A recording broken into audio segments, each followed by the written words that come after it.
వాగర్థావేగ సంపృక్తౌ వాగర్థ ప్రతిపత్తయే జగత్పితరౌ వందే పార్వతీ పరమేశ్వరౌ. సదాశివసమారంభాం శంకరాచార్య మధ్యమాం అస్మదాచార్య పర్యంతం వందే గురు పరంపరాం. ఆదిత్యాయ చ సోమాయ మంగళాయ బుధాయ చ గురుశుక్రశనిభ్యశ్చ రాహవే కేతవే నమః. శృంగేరి జగద్గురు పీఠాధిపతులకి, కంచె పీఠాధిపతులకి నమస్కారం తెలియజేసుకుంటూ కార్యక్రమాన్ని ప్రారంభిద్దాం. ఆదిత్యాయ చ సోమాయ మంగళాయ బుధాయ చ గురుశుక్రశనిభ్యశ్చ రాహవే కేతవే నమః. శృంగేరి జగద్గురు పీఠాధిపతులకి, కంచె పీఠాధిపతులకి నమస్కారం తెలియజేసుకుంటూ కార్యక్రమాన్ని ప్రారంభిద్దాం.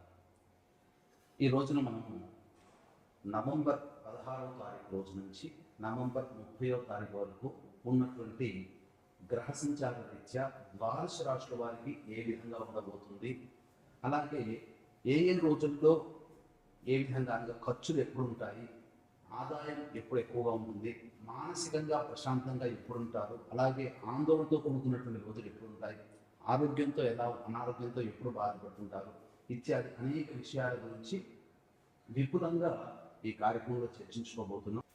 నవంబర్ 16వ తారీఖు నుంచి 30వ తారీఖు వరకు మీన రాశి వారికి ఏ విధంగా ఉండబోతుందో తెలుసుకునే ముందు గ్రహ సంచారం గురించి తెలుసుకుందాం. రాశిలోనే రాహు మరియు 7వ ఇంట కేతువు, 9వ ఇంట రవి బుధుడు, 10వ ఇంట శుక్రుడు, 12వ ఇంట శని, 3వ ఇంట గురువు వక్రీకరించి ఉండడం, ఇక 5వ ఇంట కుజుడు స్తంభించి ఉండడం. విశేషించి ఈ యొక్క మీనరాశి వారికి చూసుకున్నట్లయితే గ్రహ సంచారం మరియు గ్రహ గమనం అనుకూలంగా ఉండడం చేత మిశ్రమమైనటువంటి ఫలితాలు పొందుతారు. ప్లస్ మైనస్ సమానమే. కష్టము ఉంటుంది, సుఖము ఉంటుంది. ఎల్లకాలం ఎక్కువ రోజులు కష్టము కాదు, ఎల్లకాలం ఎక్కువ రోజులు సుఖము కాదు. కాబట్టి కష్ట సుఖాలు సరి సమానంగా ఉంటాయి. కాబట్టి ఈ యొక్క మీనరాశి వారికి సాధారణమైనటువంటి పరిస్థితులు నెలకొంటాయని చెప్పవచ్చు. ఇక ముఖ్యంగా ఈ యొక్క గురు ప్రభావం వలన ధనపరమైనటువంటి సమస్యలు తొలగుతాయి. ముఖ్యంగా రావాల్సినటువంటి రాణిబాకీలు వసూలు అవ్వడము, మీ యొక్క అవసరాలకి అవకాశాలకి ఖర్చులకి తగ్గినటువంటి సమయము, ఖర్చులకు తగ్గినటువంటి సహాయ సహకారాలు డబ్బు పరంగా కానీ మాట పరంగా కానీ మీకు లభిస్తాయి, సందేహమే లేదు. ఇక ఏలిన నాటి ప్రభావం మిమ్మల్ని కొంత బాధించే అవకాశం ఉంది. కాబట్టి సరైనటువంటి నిద్ర, సరైనటువంటి శారీరక శ్రమ ఇవన్నీ లేకపోవడం వలన కొంత అలసట అనేటువంటి ఎక్కువగా గోచరమవుతుంది. ఇక ముఖ్యంగా ఈ యొక్క కుజ ప్రభావం చేత కొంత మానసికమైనటువంటి ఒత్తిడికి లోనవుతారు. ఇది గమనించుకోదగినటువంటి విషయము. ఇక ప్రధానంగా చూసుకున్నట్లయితే వ్యాపారస్తులకి, ఫైనాన్స్ రంగంలో ఉన్నటువంటి వారికి అద్భుతంగా మీకు ధనాదాయం చక్కగా గోచరం అవుతుంది. వివాహం కావాల్సినటువంటి అబ్బాయిలకి అమ్మాయిలకి చక్కగా వివాహ సంబంధాలు కుదురుతాయి. దంపతుల మధ్య ఉన్నటువంటి పరపక్షాలు తొలగి ఆనందంగా జీవిస్తారు. వద్దనుకున్నా మళ్ళీ ఒకటవుతారు. ఇక ప్రధానంగా గమనించుకున్నట్లయితే ఈ యొక్క మీన రాశి వారికి సంబంధించి రెస్టారెంట్ బిజినెస్లో, హోటల్ బిజినెస్లో, ఎఫ్ఎంసీజీ, జనరల్ స్టోర్స్ రంగంలో ఉన్నవారు, జ్యువెలరీ రంగంలో ఉన్నవారు, ఎడ్యుకేషనల్ బిజినెస్లో ఉన్నటువంటి వాళ్ళకి ధనాదాయం చక్కగా ఉంటుంది. వ్యాపార విస్తరణకి మాత్రం అనుకూలమైన సమయం కాదు. జీవితంలో వైభవోపేతమైనటువంటి జీవితాన్ని ఈ 16 రోజుల పాటు మీరు పొందుతారు. ఇక అందులో సందేహం లేదు. గొప్పగా ఉంటారు.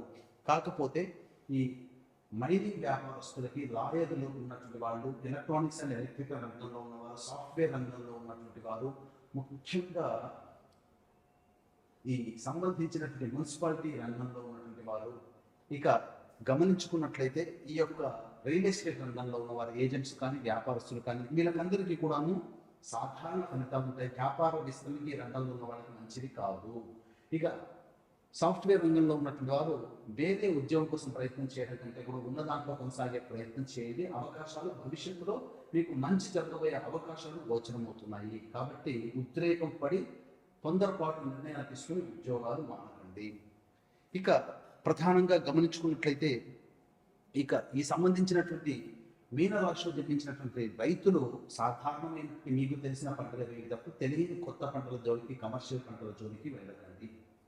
ఇక విద్యార్థులకి అనుకున్నటువంటి చోట మీకు సంబంధించినటువంటి కళాశాల ప్రవేశం లభిస్తుంది. విదేశీయానం, విదేశీ విద్యకు సంబంధించే ప్రయత్నాలు కూడా కొరికి వస్తాయి.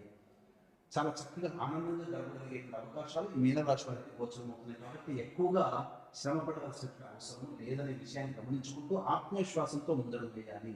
దైవానుగ్రహం మాత్రం తక్కువగా ఉన్నట్టు గోచరమవుతుంది. కాబట్టి ఈ దైవానుగ్రహాన్ని పెంపొందించుకునే ప్రయత్నం చేయండి. ఈ దైవానుగ్రహం అందరికీ అందించాలనేటువంటి ఒక సదుద్దేశంతో కార్తీక పౌర్ణమి రోజున, అనగా నవంబర్ 15వ తారీఖు రోజున ఈశ్వరుడు త్రిపురాసురులను సంహరించినటువంటి క్షేత్రం త్రిపురాంతకం. ఈ త్రిపురాంతకంలో జాతకరీత్యా కలుగు విద్య, వివాహ, ఉద్యోగ, దాంపత్య, సంతాన, అనారోగ్య సమస్యల నివారణకి మరియు ఏలిన నాటి ప్రభావానికి గురైనటువంటి, అనగా శనిదోష ప్రభావానికి గురైనటువంటి వృషభ, మిథున, కర్కాటక, సింహతులో, వృశ్చిక, మకర, కుంభమీన రాశుల్లో జన్మించినటువంటి వారికి శనిదోష పరిహారాన్ని ఈ సర్వదోష నివారణ పూజల హోమాన్ని అనేటువంటి 1500 రూపాయలకి చేయించడం జరుగుతుంది. అవకాశం ఉన్న వాళ్ళు కార్యక్రమ తదనంతరం కాంటాక్ట్ చేసి పూర్తి వివరాలు తెలుసుకోవచ్చు. అలాగే ఆఖరి కార్తీక సోమవారం, అనగా నవంబర్ 25వ తారీఖు రోజున గోకర్ణ క్షేత్రంలో పితృదోష నివారణ పూజలు, అనగా తండ్రి వైపు 6 తరాలు, తల్లి వైపు 3 తరాలలో దుర్మరణాలు, అనగా road accident, fire accident, suicide attempt, నదిలో బావిలో పడి చనిపోవడం, ఇంట్లోంచి వెళ్ళిపోవడం, లివర్ ఫెయిలియర్, కిడ్నీ ఫెయిలియర్, క్యాన్సర్తో చనిపోవడం, 60 సంవత్సరాల లోపల ఏ విధంగా చనిపోయినా ఇవన్నీ పితృశాపాలు. దీని ప్రభావం వలన కుటుంబ సభ్యుల మధ్య అవగాహన ఉండదు, ఏ పని చేసినా నీకు కలిసి రాదు. అలాగే ఇక ప్రధానంగా పెళ్ళిళ్ళు కానీ, సంతానం కానీ పిల్లలకి కలగకుండా ఇబ్బంది పడుతుంటారు. ప్రతి దాంట్లో ఎక్కువగా నష్టాలు పోతుంటారు. కాబట్టి నవంబర్ 25వ తారీఖు ఆఖరి కార్తీక సోమవారం రోజున ఈ సంబంధించినటువంటి పితృదోష నివారణ కార్యక్రమంలో పాల్గొనవచ్చు. ఇక ఈ 16వ తారీఖు నుంచి 30వ తారీఖు వరకు ఈ మీన రాశి వారికి ఖర్చులు ఎలా ఉంటాయి, ఆదాయం ఎలా ఉంటుంది, అలాగే మానసిక పరిస్థితి, వీటికి సంబంధించినటువంటి వివరాల గురించి క్లుప్తంగా తెలియజేసుకుందాం. 16, 17 తారీఖుల్లో మీ యొక్క మిత్రుల యొక్క సహాయ సహకారాలతో మీరు సమస్యని పరిష్కరించుకుంటారు. ముఖ్యంగా అవసరానికి తగ్గట్టుగా ధనం మీకు లభిస్తుంది, సంతోషంగా ఉంటారు, రాని బాకీలు వసూలవుతాయి. 18, 19, 20 తారీఖుల్లో గృహ మరమ్మతులు, వాహన మరమ్మతుల కోసం లేదా గృహోపకరణాల కోసం మీరు ధనం కొంత ఖర్చు చేస్తారు. తల్లిగారి ఆరోగ్యం పట్ల శ్రద్ధ వహించాల్సినటువంటి పరిస్థితి. ఇక వాహనం నడిపేటప్పుడు జాగ్రత్తలు పాటించాలి.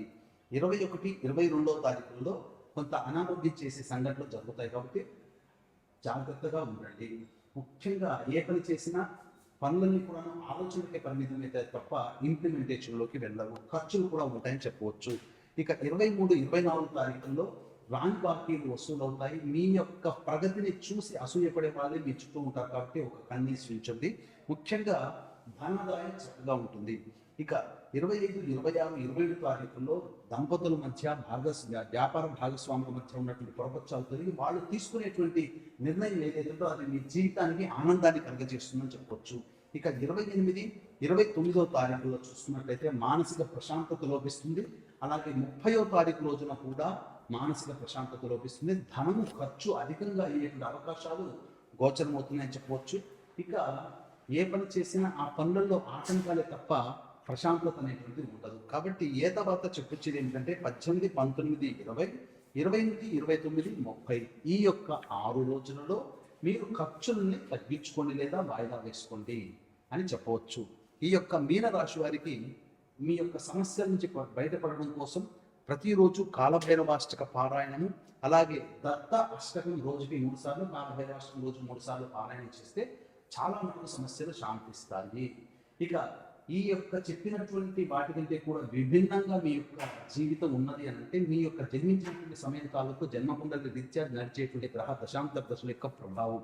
కావున దగ్గరలో నుంచి ఉపాసన పరులైనటువంటి జ్యోతిషులు సంబంధించి వారి సలహాలు, సూచనలు కనుక పాటించినట్లయితే మరింత మెరుగైనటువంటి జీవితాన్ని పొందుతారని ఆశిస్తూ సర్వం శ్రీ ఉమామహేశ్వర పరబ్రహ్మార్పణమస్తు.